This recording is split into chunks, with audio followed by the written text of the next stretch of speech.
प्रणाम sir. Sir, मन बड़ा ही चंचल है, इधर उधर भागता रहता है। इसको नियंत्रण कैसे किया जाए? क्या आप हमें बता पाएँ? भगवत गीता में इसके बारे में कुछ लिखा है या कुछ इसके ऊपर हमें ज्ञान दे पाए?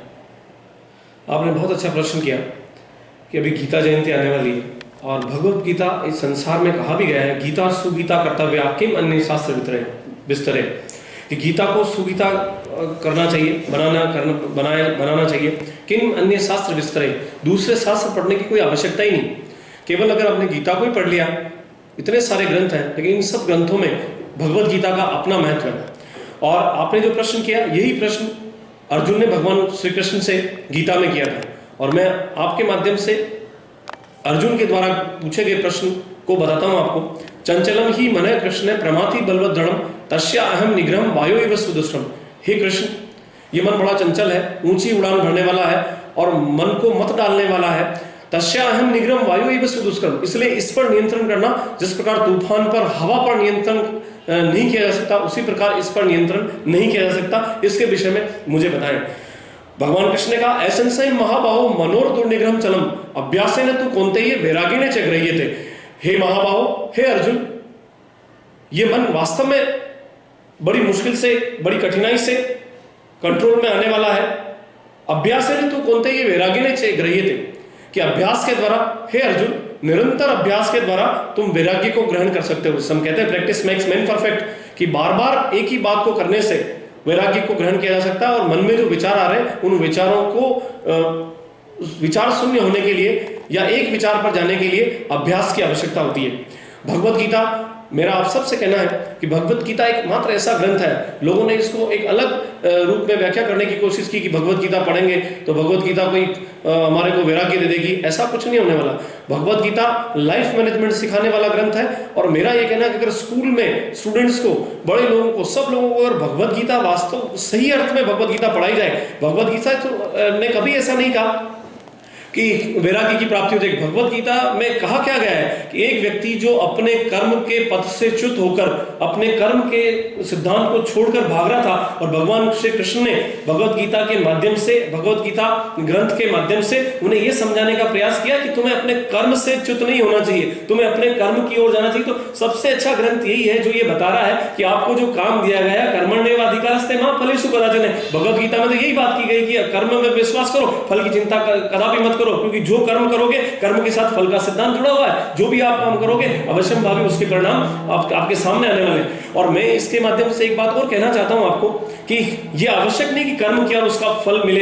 एक बहुत अच्छी पुरानी एक कहानी मैं आपको सुनाना चाहता हूं। वो इंग्लैंड की एक कहानी है, जिसमें एक किसान ने ईश्वर से कहा कि हे भगवान, तुम्हारा मैनेजमेंट किस टाइप का है? कभी तो अतिवृष्टि होती है, कभी अनावृष्टि होती है। जब हम कभी फसल बोते हैं, बहुत तेज बारिश हो जाएगी और हमारी फसल नष्ट हो जाएगी। कभी ऐसा होगा कि बारिश होगी नहीं, सूखा पड़ जाएगा और सारी फसल खत्म हो जाएगी।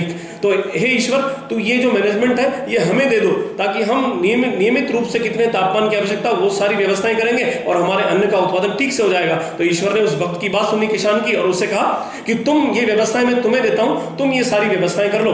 तो जब किसान ने इन व्यवस्थाओं के बारे में कहा गया और किसान ने इस विषय में सोचा और सारे प्लानिंग को ठीक से किया, जब बोया जाना चाहिए तब उस समय कितने तापमान की जरूरत है, कितनी नमी की आवश्यकता, उसके अनुसार उसने सारी प्लानिंग की और फसलें खेत में लहलाने लगी। समय पर पानी, समय पर वर्षा, समय पर खाद बीज दिया जाना, समय पर उस टेम्परेचर का ध्यान रखना, सारी बातें सुनियोजित तरीके से की गई। लेकिन जब और फसलें लहलाने लगी, गांव के लोग, सारे किसान खुशियां मनाने लगे और बहुत खुश हुए कि देखो भगवान का मैनेजमेंट और हमारे मैनेजमेंट में अंतर देखो, हमने इस सृष्टि में परिवर्तन करके दिखाया है और हमने ईश्वर नहीं कर पाया और हमने ऐसा कर लिया।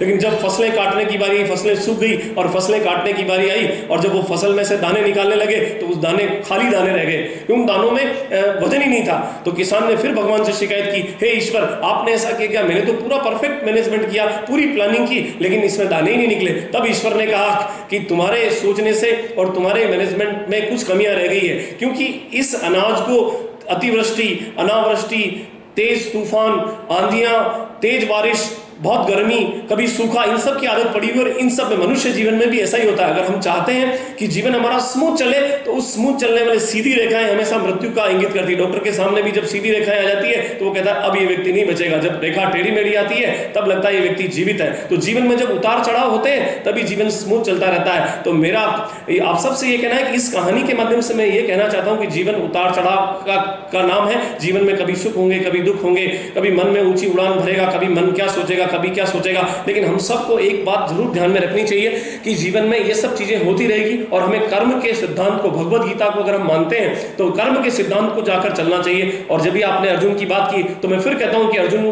को इस भगवत गीता में 700 श्लोक कहे गए। और मेरा ये कहना कि जब अर्जुन ने फिर प्रश्न किया तो कृष्ण ने उसके कहा कि सर्वधर्मान परित्यज्य माम एकाम शरणम व्रज अहम त्वाम सर्व पापेभ्यो मोक्षयिष्यामि मा शुचय। कि हे अर्जुन, तू इस बात की चिंता मत कर। जीवन में जो सारी कठिनाइयां आ रही, जो सारी समस्याएं आ रही, उन सबको सर्वधर्मान परित्यज्य, सारे धर्मों को छोड़कर, सारे कामों को छोड़कर माम एकाम शरणम व्रज है, मेरी एक शरण में आ जा। अहम त्वाम सर्व पापेभ्यो मोक्षयिष्यामि मा शुचय। हे अर्जुन, तो इस बात की चिंता मत कर, मैं तुझे सारे पापों से मुक्त कर दूंगा, सारी कठिनाइयों से मुक्त कर दूंगा। और मैं जैसा आपने प्रश्न किया, मैं आपसे भी कहता हूं कि ऐसा गुरु चाहिए, ऐसा शिक्षक चाहिए और ऐसा विद्यार्थी चाहिए। अर्जुन कौन है? एक स्टूडेंट है। और कृष्ण कौन है? एक शिक्षक है जो अपने शिक्षक, जो शिक्षार्थी भी शिक्षक पर विश्वास कर रहा है और शिक्षक ने भी अपने स्टूडेंट को निश्चित कर दिया कि मेरी शरण में आ जा, मैं तुझे सारी समस्याओं से मुक्त कर दूंगा। तो इसका तात्पर्य यह है कि जब विश्वास का बंधन जुड़ेगा, जब एक दूसरे पर हम विश्वास करने लगेंगे तो हमारे जीवन में जो समस्याएं आ रही उन समस्याओं का नाम नहीं रहेगा। तो भगवत गीता तो इसका नाम है जो कहती है विश्वास करिए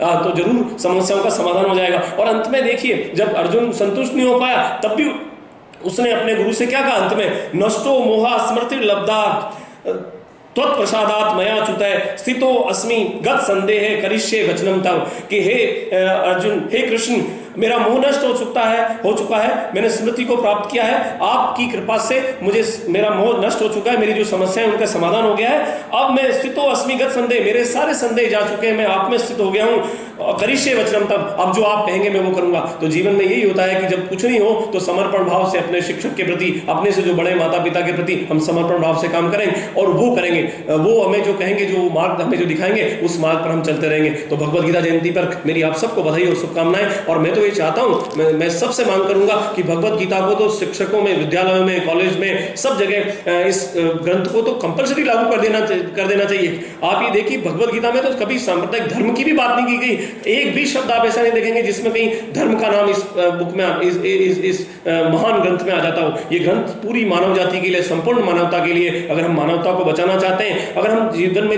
जो अस्थिरताएं आई है, जो संवादहीनता आ गई है, जो जीवन में जो दिक्कतें आने वाली है, जो दिक्कत आती है, उन सब का अगर समाधान चाहते हैं, चाहे वो स्टूडेंट हैं, चाहे बिजनेसमैन हैं, चाहे जॉब करने वाले हैं, तो लाइफ मैनेजमेंट का अगर कहीं बहुत अच्छे से कहीं सिखाया गया है, बताया गया है, तो वो भगवत गीता है। मैं तो मानता हूं जीवन की सारी समस्याओं का सार अगर कहीं मिलेगा तो वो जीवन की सारी समस्याओं का समाधान भगवत गीता में मिलेगा। कृष्ण के पास आइए और अर्जुन के पास आइए और संवाद करिए, और संवाद के द्वारा हम सारे विवादों को दूर कर सकते हैं। तो भगवत गीता ऐसा महान ग्रंथ है, इसलिए कहा गया गीता सुगीता कर्तव्या, गीता को सुगीता बनाइए और किसी ग्रंथ को पढ़ने की आवश्यकता ही नहीं जीवन में। तो मैं भगवत गीता जयंती पर आप सबको बधाई देता हूं। और मैं तो ये चाहता हूं, मैं सबसे जो सक्षम लोग हैं उनसे ये जरूर चाहूंगा कि हर छात्र को और हर व्यक्ति को भगवत गीता जीवन में जरूर पढ़ना चाहिए। उससे हमारे सभी संकटों का समाधान हो जाता है। जीवन में जितनी सारी समस्याएं हैं, इसे लाइफ मैनेजमेंट है ये, इसमें जीवन प्रबंधन अगर हम कहें, हमें कहीं से सीखना है तो भगवत गीता में सीखना। आपने बहुत अच्छा प्रश्न किया और अगली बार मैं प्रयास करूंगा